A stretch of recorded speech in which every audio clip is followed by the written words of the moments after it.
Good afternoon. It is Saturday, February the 20th, 2021. What's your rating for 2021 so far? Scale of 1 to 5. 2.5. 2.5, 2.5. What you going with, Tutu? Cinco. You giving 2021 a 5? Yeah. Let me ask everybody in Texas. I bet we get some negative numbers. For real. Ladies and gentlemen, we want to thank you again for joining us for PasstheScopeEDU at the Bell series. We're here supporting the California State Library Association conference, virtual conference that's going on the rest of the day today. It's been fire. For the past 2 weeks, beginning with the Digit Summit last week, which we were able to do an After the Bell series for that as well.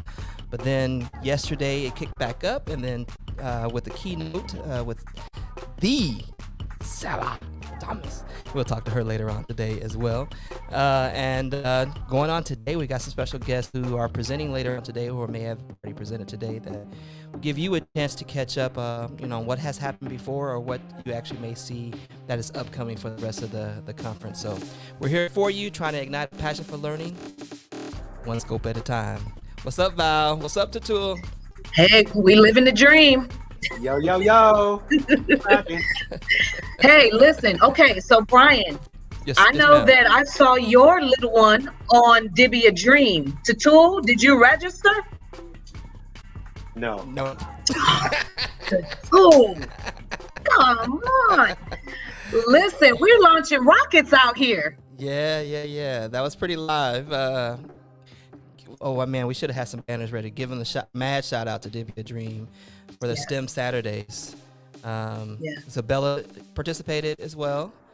Yep, Bella, Carson, and Xander, all three launched their water rockets. There were some iterations, which you'll see it on my Twitter Live, where we went and we couldn't figure out what was going on with launching, and it required us to ask some really strategic questions to problem solve and think through.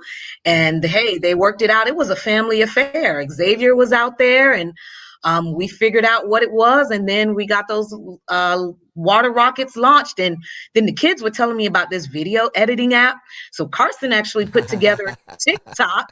He said, hey, we can't just show the failures, we got to show the successes. So he edited the TikTok with voice text. I mean, they were creating, and so we put it out there. Yeah. Yo. That's exciting. Sound like we need to do some kids collaboration going on here. Absolutely.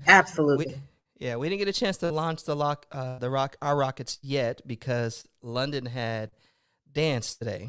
So she did have dance because she's got competition next week. So we knew that she would be upset if we launched without her. So, Jackson paid close attention, so he's actually going to pass on the knowledge to her, and then we're going to go out to our park in our community here and go launching, because we can't launch about the house because, knowing my kids, when somebody's window's going out. Yeah, those rockets were taking flight. When we finally got it, I was like, oh my God, that landed in the neighbor's yard. Oh my God, that was near the neighbor's car. I was like, we got to move. So, yes. Yeah, indeed. Well, speaking of rockets, like we said, this conference has truly taken off. See how I did that? And we've got a lot of stuff. We had some STEM stuff going on as well in the conference. So hopefully we get a chance to talk to some folks to unpack that as well. We'll see. But there's still stuff going on, right? Yes. Yeah. The conference goes, I think, another 3 hours, maybe after us, maybe another 2 or 3 hours of sessions. I think there was probably about a total of 40 sessions today. Yeah, we've got some more sessions. Let's do some time zone traveling here. Let's see, it's 2 Central, so that means it's noon Pacific. It's 3 East Coast. That's right. So after us coming back up, you've got starting at 1 p.m. Pacific time, you've got a whole list of sessions you can actually join, including someone who's actually going to be joining us in this conversation right now. Now, let's go ahead and pull it on so I don't mess up. Is it Smythe or Smith?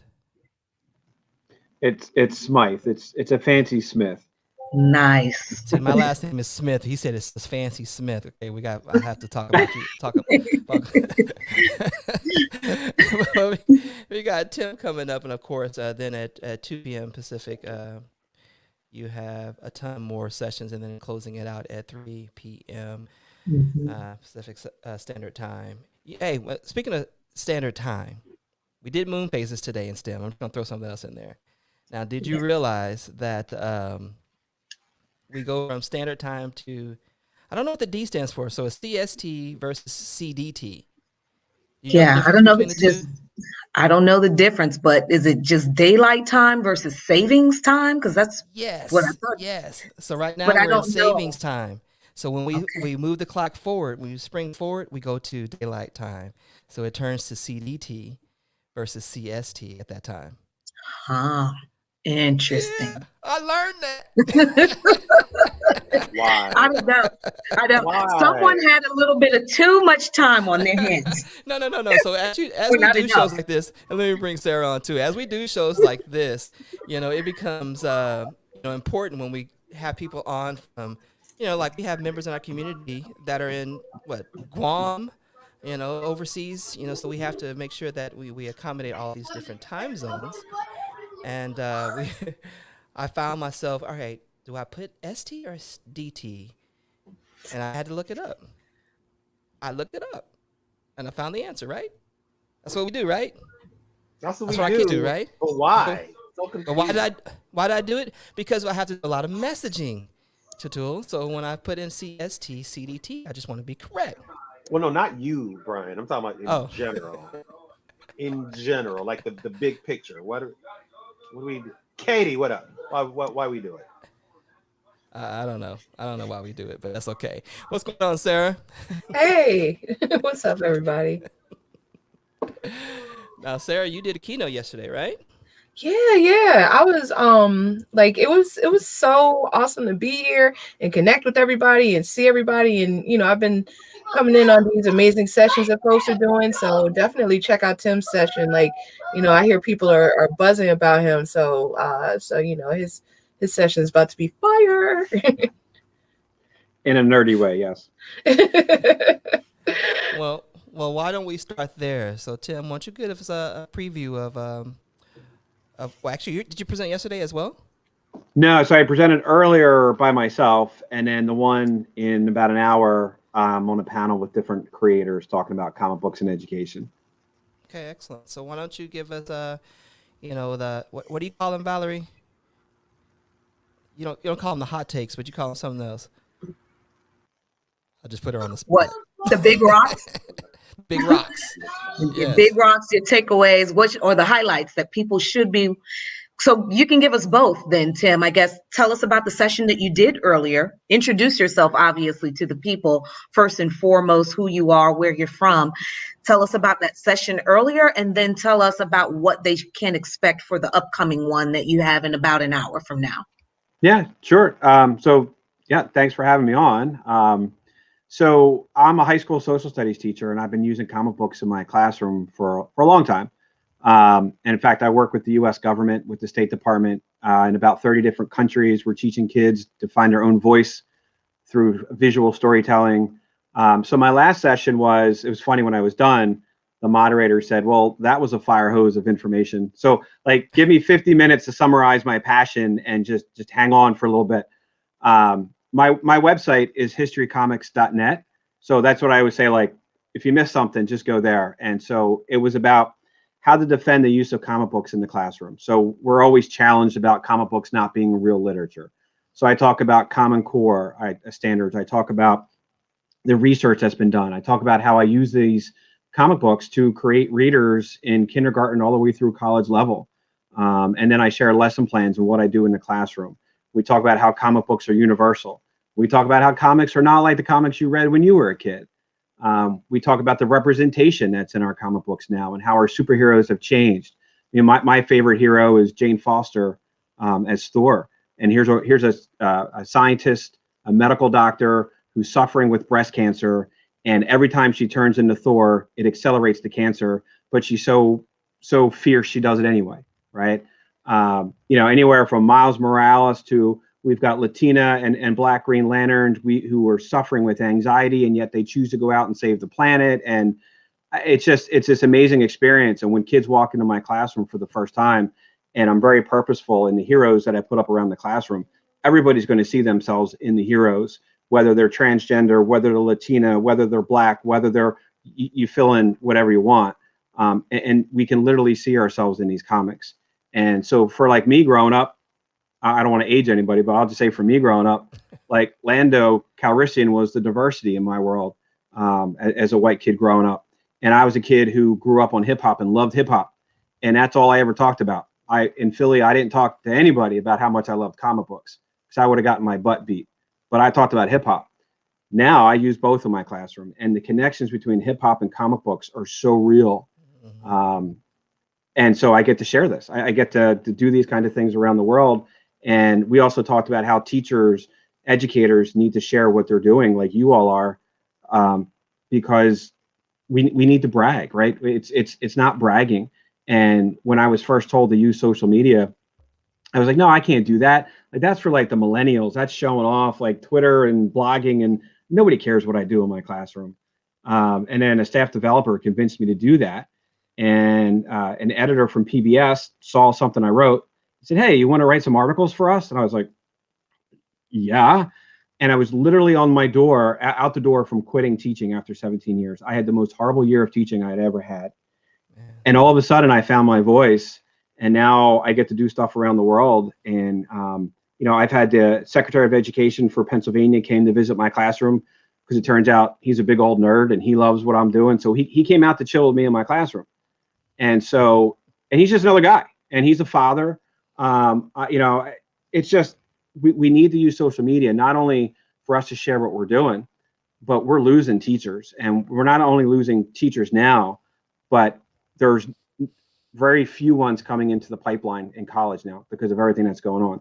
We need to, and I love working with college students, we need to inspire the next generation of teachers. It's not just standardized testing. It's hard, yeah, but I always say curriculum, it's not a straitjacket, right? It's a guide. And so if you, as long as you get to where you need to get to, if you want to use hip hop, if you want to use sports, if you want to use cooking, if you, whatever it is, if you're passionate about it and you bring that into your classroom, bam, you got the kids, right? And then I like to go to work too. So yeah, I don't know. So is that enough stones there? I don't know. Are they just couples? I got a question for you. Yeah. Like, so I was talking to someone a few weeks ago, and you know, my son is in kindergarten and he's starting to, you know, learn how to read, and he's, you know, he's getting pretty good at it. And I was like, you know, we need to start getting more books with Black characters. And I want to maybe get a sense from you, from parents, teachers out there who might have like Black students in their classrooms. And, you know, when Black Panther came out and Black Lightning came out, I remember me and my wife, we sat on the couch, we watched Black Lightning. We're like, yo, this is like a Black cartoon character or Black character, superhero character on the screen, and Black Panther all went crazy. So now I'm trying to think about how do we get our kids immersed in some of these comic book characters that look like them? Like what are some things that we can do? What can I do to get my son interested in some of these Black characters? So I always say, and it's maybe it's a little hard in the pandemic, but go to the comic book store, literally. And for folks who haven't been in a comic book store, or maybe have never been in a comic book store, most have a giant kids section now. And I mean, there's girls working in the comic book store now. Like, what's up with that? Like, there was none of that when I was a kid, and it's so different now. And that's the very first thing I say is go to a comic book store. But even like a Barnes and Nobles, those kind of things. But for I have 3 kids myself. Like for them, you know, a 16-year-old Pakistani American girl from Jersey City, Miss Marvel, to have gay Iceman who happens to be gay, to have you know, Black Panther, Miles Morales. For them, it's normal, and it's in the video games, it's in the TV shows that they watch, and it's in the comic books that we buy every Wednesday. God bless my wife. But you know, it's to get them involved. It's literally just showing them the comics and letting them see that. I just, it's so normal. Like I know we're going through a lot as a country right now, and things that we have to deal with because we never dealt with Reconstruction. We never dealt with, and that's a whole nother topic. But this generation is growing up with all this being normalized, and it just fills me with such hope. And so I didn't use comic books in my classroom for a long time. I was afraid to. And it wasn't until my 40s when I started talking about Miles Morales. It was all jazz, and just happened to talk about it to my students. And I had a kid in my classroom who wasn't a bad kid, great student, but very quiet. I'm introverted myself, oddly enough. And he came up to me, a black kid came up to me after class and wanted to talk to me about Miles Morales. First time we really talked about something besides the textbook. And so now Obama's president. This kid was more impressed. This 17-year-old boy was more impressed that Spider-Man looked like him than the president did. Like it was more mind-blowing to him. And so when I realized that, I was like, I have to bring these into the classroom. I don't know if I really answered your question, but the stuff is out there. And all the TV shows, like Disney Plus is a great example of all the different cartoons and the shows that we can watch and show with the kids. And you said a mouthful there, Tim. I know that I didn't grow up with comic books, but I had, my sibling that's older than me. We're 10 years apart. And the one before him was about 3 or 4 years apart. So I used to see, growing up in the 80s, there's stacks of comic books. And so that was my familiarity with it. But then being a high school teacher and teaching language arts, I recognized that was something I needed to bring into my classroom with kids that also had special needs. And I knew that I had a lot of boys in my classroom. And so here, right up the street from me in Athens, Georgia, where University of Georgia is, they would have free comic book day where you could just come there and just get free comic books. And that's where I would see all the hip hop comics. And I was like, oh my God, they have this? I mean, it's crazy. But so that was just it, just taking a trip to the comic book store. And when they had those free comic books, I would come out. I mean, teachers, we love free stuff. So I had my plastic bags. I was ready. I was equipped to be loaded up. So I don't know, Sarah and Katie, as girls, as well here on screen. I don't know what your experience was with comics growing up.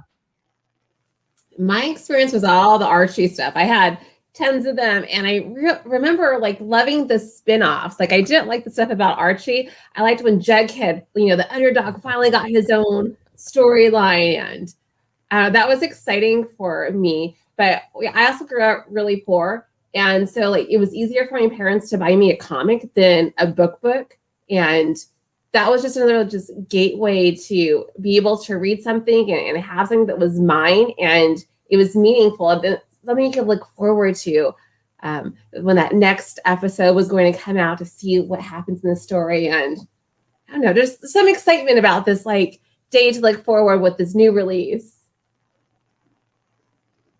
But I think talking about comics and cartoons and kind of that interplay, because we watched a lot of cartoons growing up. I didn't really read the comics, but now it seems like cartoons are a lot more prevalent with all these different streaming platforms.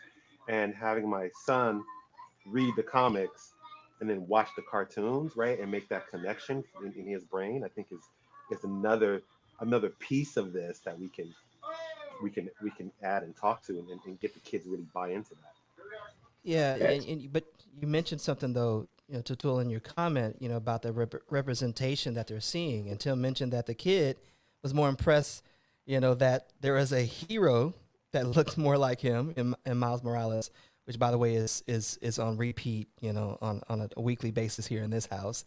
But my kids, and we talked about this yesterday with my daughter, but my kids are starting to look for that, in what they see on television as well. Like, for example, with Wanda and Vision, the show's coming on. Monica Rambeau is a character on there, which they YouTubed and found out that she's, in the Marvel comics as well. And oh my goodness, the research that they have put into to find out, who she is and how it's going to play in this particular TV show meant a lot to them.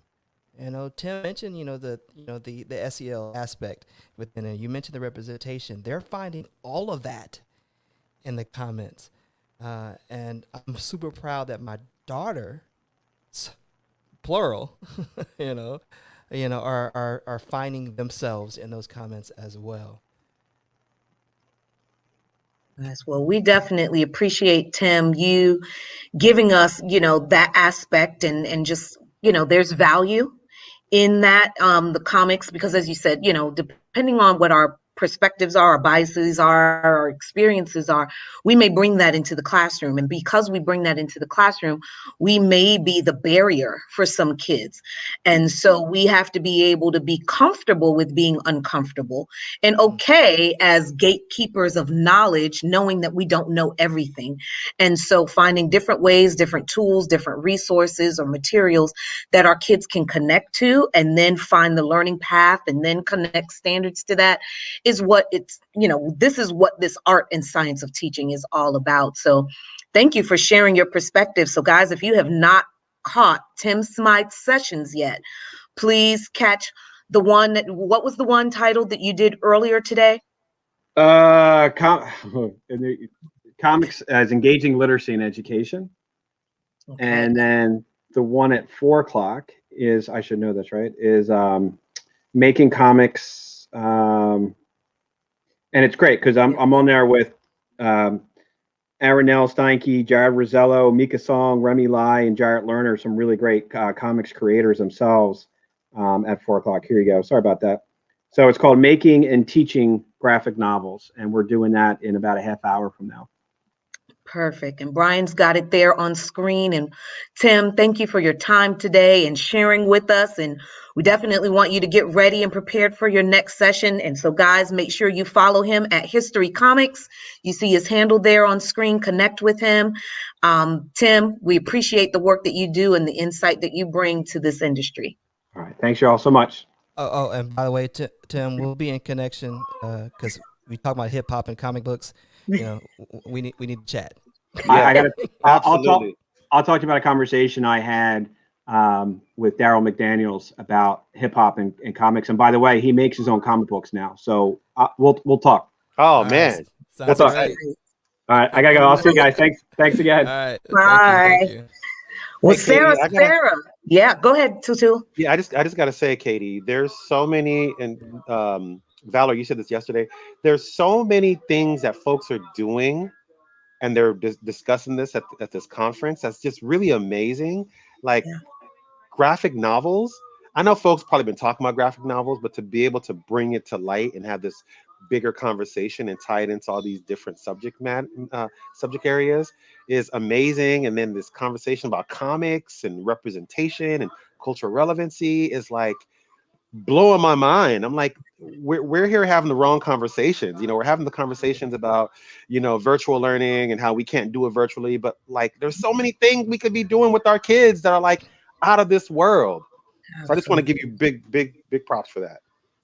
Well, I have to turn around and give big props to Sarah Smith. Yes, it was real intentional to have this graphic novel thread for a plethora of reasons, including what you mentioned, the representation. We have sessions about LGBTQ, own voices, diversity, all of that going on and making the connections.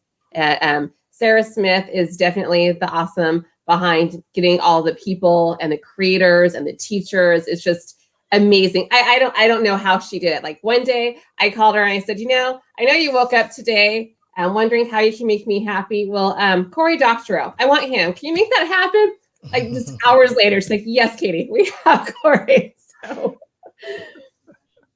everybody needs a plug in their life, and sounds like Sarah Smith is the plug. Yeah. So that's awesome. Well, Sarah, we got you on screen, and then Katie's going to unpack with us too the session that she did yesterday as well. But Sarah, introduce yourself to the people. You did an opening keynote, which was kind of like a panel style last week during the DigCit Summit, and then you had one yesterday as well. So we want you to dive into that and tell the people the big rocks that they would have gathered from your keynote in case they missed it and want to catch it on replay. Yeah, definitely. So thank you all so much for having me here. My name is Sarah Thomas. I'm a regional tech coordinator in Maryland, in a very large district in Maryland, and also the founder of EduMatch. So, it's been truly an absolute honor and a privilege to be here this year with CSLA. Oh my goodness, just everything has been incredible, amazing. So huge shout out to Katie and the entire organizing team. Like this, I can't say enough about just how just great this experience has been, as a presenter and as an attendee. I've been able to, to jump in on a few sessions, and I'm blown away by everything that I'm learning. So yeah, I've been blessed to be part of the opening keynote panel last week for the DigSit Summit. So huge shout out to Dr. Mary Alice Curran on that. And during that, I spoke about the balance pillar of digital citizenship. I shared an anecdote about just kind of taking on a lot more than I could, just to run away from feelings of grief, really, after a family tragedy, and how just kind of, trying to refine that balance, reclaim that balance, as Auntie Maxine would say, reclaim my time, right? But seriously, just looking to find a balance between working and working life. So, instead of having life live you, living your life. So that was pretty much the takeaway from last week. And then yesterday, I was so happy. I was able to do the opening keynote for CSLA, and we talked about taking lessons from the past to look to our future. So I would say that my favorite part was in the middle, just kind of a breakdown of everything. Three main drivers of innovation in education from like 2004 up until the present. And those have been devices, like more people getting access to devices, devices getting better, artificial intelligence in its different forms, and also social media, and just the interplay of these different things. You see that come about just about every year. There's the innovations for the year have been based on different combinations of these three things. And every now and then you'll get like a sprinkle of something else, but mainly it's been those three things that's driving us forward. So we just kind of took a look back over the years, starting with like all the way back to the 50s, like what was hot in the 50s. The remote control was the invention of the year, and taking it all the way. I'm such a geek, so I love doing this research. So taking it all the way up to 2021, and just kind of having like musical interludes to just guide our journey together. So really the takeaway from that is that our past is our best teacher. And we need to look to our past so we can figure out, what's going to take place in the future, get lessons from our past to inform our future. And then I was very happy to present a session on podcasting. And we talked about the nuts and bolts of podcasting, just different elements that people should think of as they are starting on their podcasting journey. Oh, and thank you, Sarah. Sarah Smith that said that playlist is fire. Well, we can't wait to hear that. So Sarah, when you talk about these innovations, and you're absolutely right. I mean, guys, and I'm gonna open this up to everybody. So it took a pandemic for us to figure out that we could actually deploy more Chromebooks than before. So what were we thinking before the pandemic? Right. Like where did all these Chromebooks all of a sudden surface for, and the budget was right and we can make all this stuff happen? And that's a really good point. Like in terms of equity, when it comes to equity is like so multifaceted. But one part of it is definitely getting access for our students. And, I would say a lot of places have come a long way in a very short time based on what they had to do. There's some places that still really need to work to meet the needs of their students. And we're all learning, we're all on a journey, but absolutely right now it's more crucial than ever before to ensure that our students all have access to what they need, as well as access to high quality teaching opportunities high quality teachers and learning opportunities, transformational learning opportunities. So definitely I second that and third it and fourth it. Sarah, I had a question about artificial intelligence, and maybe you can talk a little bit more about it, because we all kind of know, we feel it in our social media and it's all around us now. We can't get away from it. But what does that look like in schools, in our classes, and for teachers and students? Yeah, that's a great question. And a lot of times we see it when we think of like personalization, like you have different programs that are being rolled out that personalize instruction, and my feelings vary based on the program. I'll put that out there right now, but a lot of the personalization comes from artificial intelligence and seeing like how students may answer questions, and then it'll adjust to respond accordingly. You also see some artificial intelligence being used in grading, so I thought that was super interesting. And I took some courses, like there was one through ISTE that I took on artificial intelligence, and it kind of showed us what is currently being used in schools and what could be used in schools. And they talked about chatbots, which I think is super cool, like having students create their own chatbots to answer questions for one another. Like that is some authentic learning right there. So I want to see more of that in the future.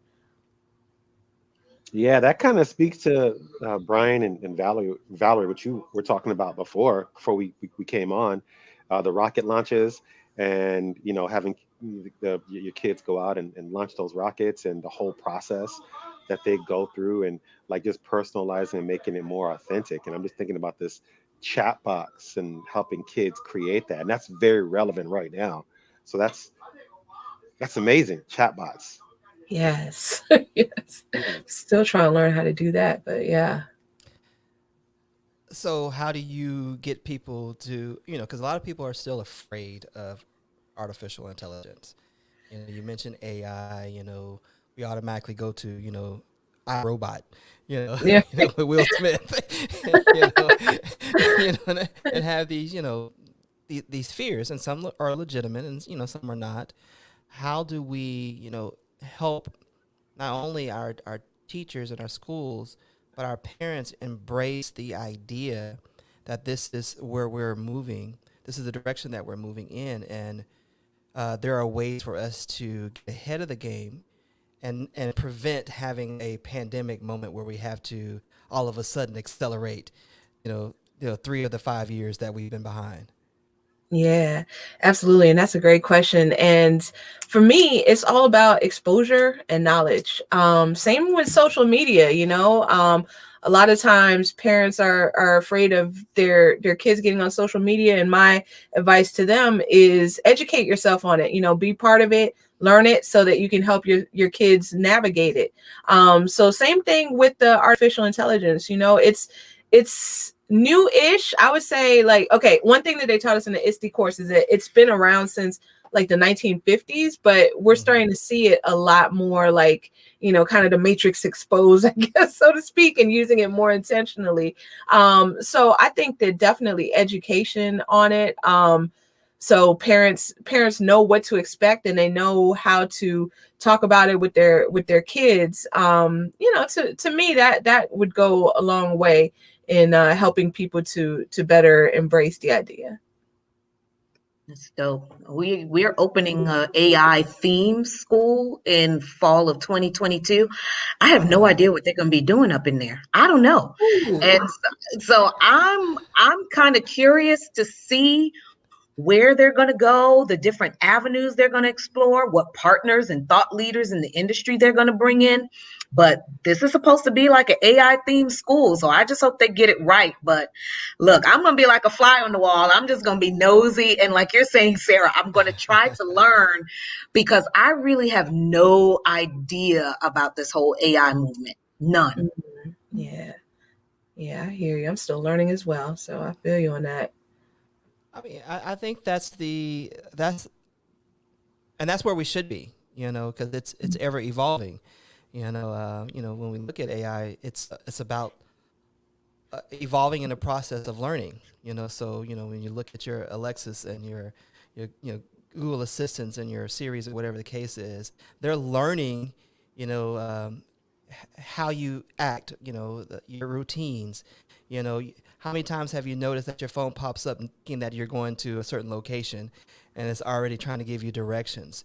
It's constantly learning. So it's modeling for us where we actually need to be, in this particular process. It's something that we have to continue to dive into, because it's not going away. It's only going to become larger. as a part of our lives. I mean, I remember when drones came out, Sarah actually introduced me to drones because she was buying every single drone that was out there. And flying them in schools and things of that way. And the cool thing I learned from that particular aspect, as people learn, more rules and regulations came out, to prevent people from putting those drones in the sky. What are the things that we need to look out political wise, where people are going to try to regulate or deregulate the movement towards AI inside of education? Oh, that's a good question. Yeah, that is a really good question. I know one thing that we talked about yesterday very briefly was deepfakes. I don't know if y'all have seen those, but the videos where they use artificial intelligence to mimic someone's face, and possibly voice. I don't know. Now they might have been sophisticated enough to get that piece in there, but where you can kind of manufacture your own videos and make it look like anybody's saying anything at any time.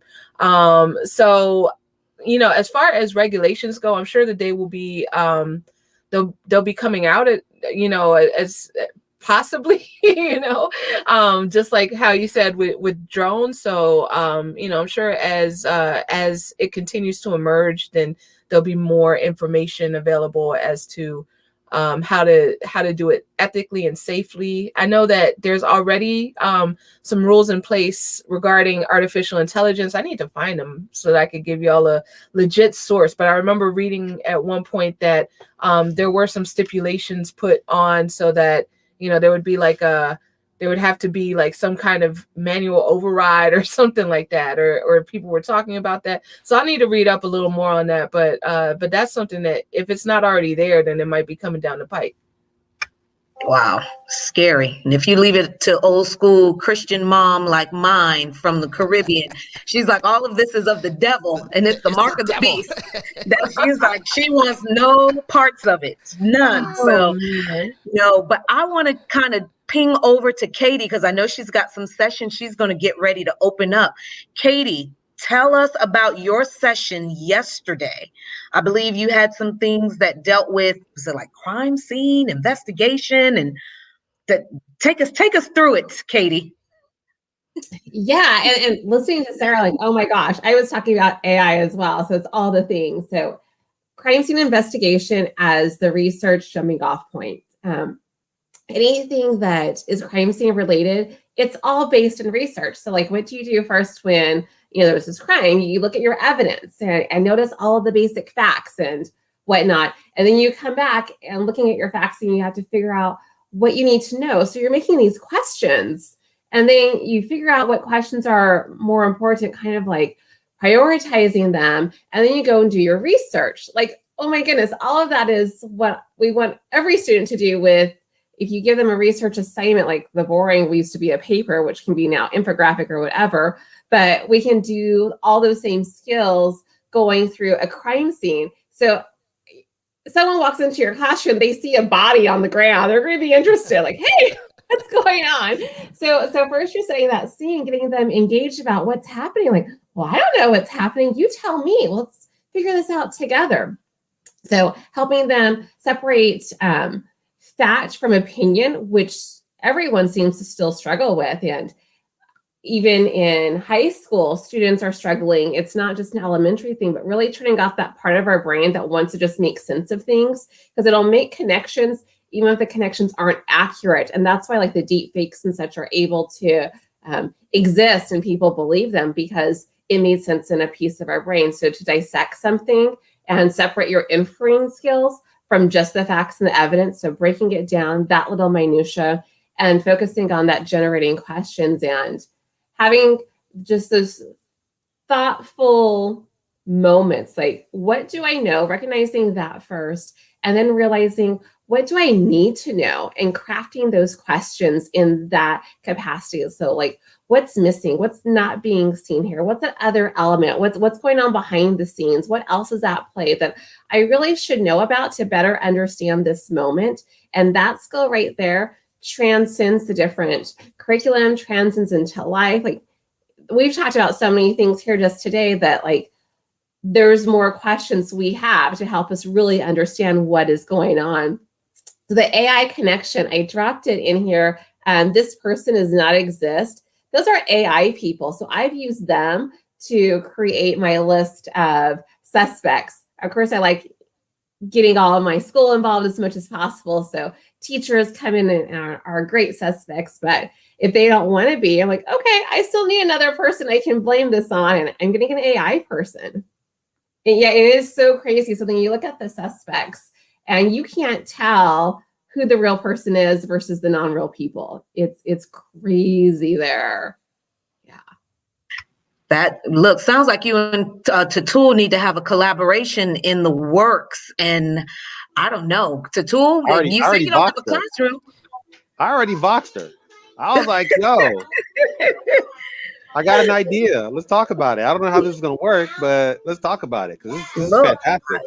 Look, the crime scene can be the media center. To bring the kids into the media center and let them have that walkthrough. Set up the crime scene in the library. Yes. So yeah, the crimes in the library. Now the whole school gets involved, and that's right. Everyone can come in, and my students do such a much better job solving than my admin does. But we won't talk about that. Exactly. It might have looked too. The suspect might have been the mean old lunch lady because she got access to the knives back there in the kitchen. You know, that chopped up meat that don't look too right on the plates.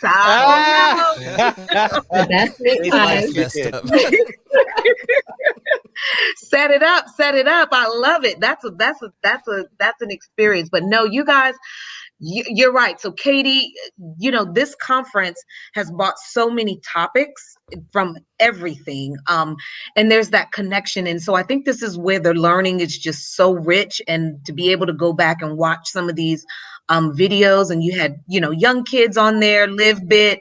Last week, Mary Alice had, I believe it was Charlotte.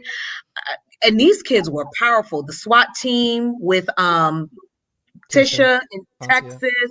Yeah, I mean, so this was just really, really enriching. I don't know what your takeaways from it is, but Katie, is this now an annual thing? So the conference has been annual, and uplifting voices of all different aspects has been important, and it will definitely continue.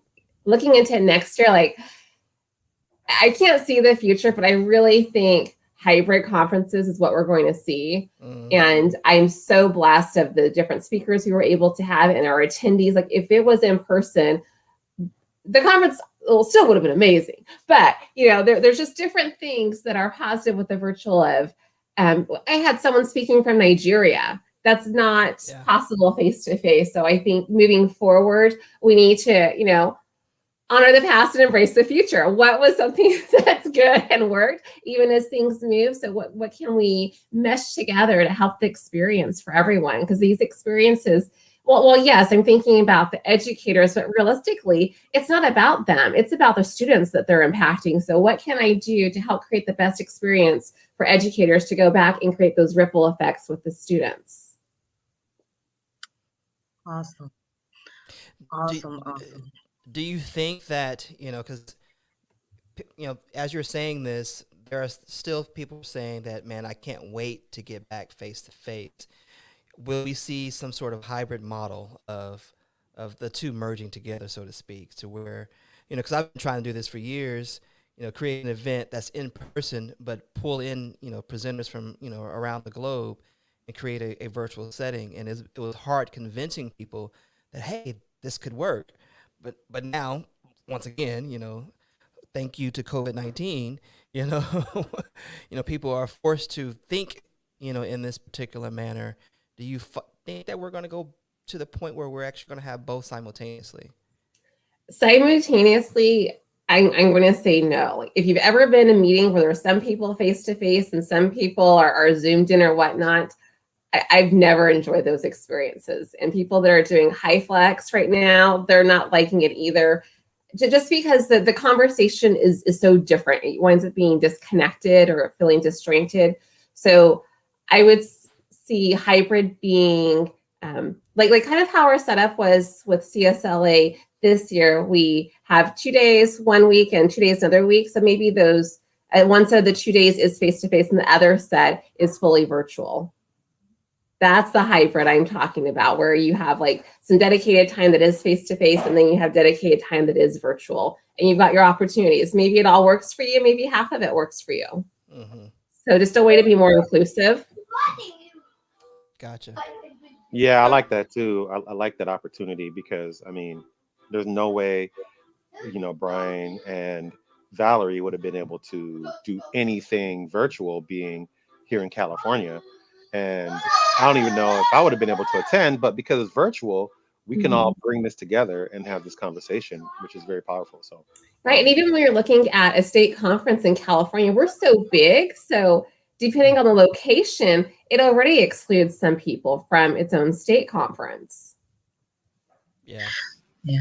I think the power in all of it is like what Sarah said and what you said, Katie, with just the theme of the conference is there's a lot of learning that some of the biggest learning that we can make is from looking at what we've experienced in the past and then think about where we're going to go with it in the future. So COVID-19 pandemic series, whatever you want to call it, has certainly amplified some things that, have existed. And so as we look back at how we did school or how we educated learners, hopefully that's just an experience that we've learned from. And now where we go with it, with these innovations and new things, hopefully we're meeting kids a little bit better with where they are, their families, the communities, just bringing it all together. The building is just a structure, but we can't function as a silo anymore. We have to really educate the whole child. And that's going to be important. That's going to be critical. So thank you, ladies, for joining us. I know Katie had to run and open up her session. Sarah, we thank you so much for your time here. Hold up. We can't let Sarah go without We can't pulling let this. Sarah go. With Oh, this pulling yeah. this up. The one word intro. Oh man. Oh, that had me all messed up right before going on. I was just like, Katie gave me a second. She's just like, I'll give you a second so you can get yourself together. I was like, oh, thank you. I wanted to say something to Katie because she several people of course reached out, but she sent this suspicious DM through Twitter. Yes. I was afraid to open it up. I didn't know what it was. I know, they're like, it's a secret. I got like 5 different messages. Yes. Secret. This is so dope, man. Y'all are like honestly the best. Like I'm so lucky to know each of you and everybody like in our EduMatch fam and everybody just that I've been connected to. Like y'all are amazing and y'all are I just can't thank y'all enough. You brought us together, Sarah. Right. There would be no EduMatch if there weren't you all. There would be no EduMatch. There would be Sarah talking to herself and which is pretty much what I do anyway. But. Well, a lot of people don't know that what we do here with PasstheScopeEDU was birthed from conversation in EduMatch. That's right. I remember that day. I remember Yes. that combo. Yep. Yes, indeed. Yeah. And y'all have just made something so beautiful and magical over the years. So I'm just so honored, honored to be part of the PasstheScope fam. Yeah. Well, we hold you in high esteem. So Yeah, likewise. indeed. Likewise. I just want you to come back and do one of those scopes from the car like you used to do. Yeah. Oh yeah. Yeah, maybe the Mustang if it goes well. Oh yeah, that'll work. Please show that off for sure. I know. Well, continue all the good things that you're doing in Prince George's County, in the metro Atlanta area, and then just around the globe. Sarah, we thank you for just giving us a safe space as educators. I know Tim mentioned it earlier. He said, that 1 year where he was getting ready to walk away from education. And I think that year for me, when I joined Twitter, I was at my wit's end with education because I just didn't have a group like this of like-minded people. It just became mundane. It was mundane. It was boring. I knew I was hungry. I wanted more. And it just kept seeming to fall on deaf ears. But just to get on Twitter and then to find a space like Voxer and then EduMatch, it really reignited, that fire and that learning. So I know that's a lot of weight on your shoulders sometimes because you talked about that balance and being there for everybody and showing up. And that can get heavy sometimes because you do need to unplug and you're just human. But I just thank you for your vision and just running the course and then just giving us all a space to kind of keep the weight up, so to speak. So kudos to you. Thank you. And likewise. And y'all about to make me cry again. Goodness gracious. No, don't cry, don't cry, don't do it. Hey, Oh, It's being man. recorded. and Yeah. by the way, No, but man. we're gonna let you bounce, Sarah, if you need to log off, and then to Tool, Brian and I will wrap it up because I think we got some giveaways that we want to do and some housekeeping things, but we don't want to take up more of your time, Sarah, on this Saturday. To Tool, Brian, y'all have anything parting for Sarah? hey, no, just thank you. Thank And you. I'll hit you up later. Absolutely. Hey, keep it moving. We got some things in the pot. So Yes, we do. Yes, we keep it do. moving. Just keep it I'm moving. excited. And much love to all of y'all. So thank you so much for having me. Yep. All right, bye, Sarah. Bye. See y'all. All right, Brian, right. to Tool, what we got? We got some goodies? Yeah. Yes, just want to remind folks that the contests are still out there. Just retweeted it just a few minutes ago. So those that are attending the conference, make sure that you weigh in on this. You know, one, we're giving Epson Education is giving away a projector, and you know how you like extra projectors in your library, for sure. So in reading that, go ahead, Valerie, read it out to them. Epson believes students deserve a big, bright image, especially in a classroom where students need to be more spaced out. If you believe this too, tag at Epson Education and hashtag PasstheScopeEDU and tell us why you think display size matters for your chance to win an Epson projector. Yeah, it's that easy, y'all. We'll take all those people who submit and we'll throw them into I don't know, a name finder, some sort of, Yeah. and we'll draw, see who actually wins. It's really that easy to do that. Maybe we can do that on our PasstheScopeEDU Thursday, this coming Thursday. Maybe we can Yeah, do we that. can. Yeah, we can do that. Yeah, I think we put it out there for Monday, but we can push it back to Thursday. That's fine. Give people some more time. Yeah, and wait, there's more. There's more to do. There's more. Librarians are workforce pros in education and deserve to have printers that approach work the same way. Tag at Epson Education and use the hashtag PasstheScopeEDU for your chance to win an Epson Workforce Pro WF-C5290 printer. It's legit, y'all. It's legit. Yeah, that's a big boy right there. That's a big boy. All right, so we're about to sign off here in just a moment here. Make sure you participate in that contest. Just wanted to throw the schedule up once again. So starting back up at 1 p.m. Pacific time. You've got a list of sessions you can actually join. There is Tim's session right here, making and teaching graphic novels that we talked about earlier today. And then at 2 p.m. you have some more sessions.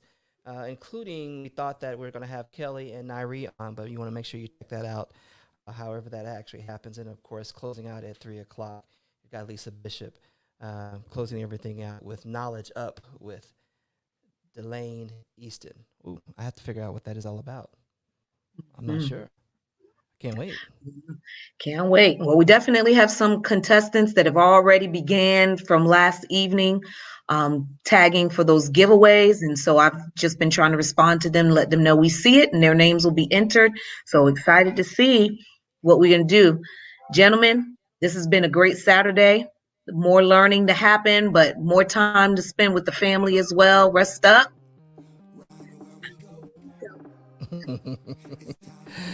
Yes, once again, ladies and gentlemen, we thank you for joining us as usual for PasstheScopeEDU After the Bell series. Please enjoy the rest of the conference, and we'll see you at the next event. Holla.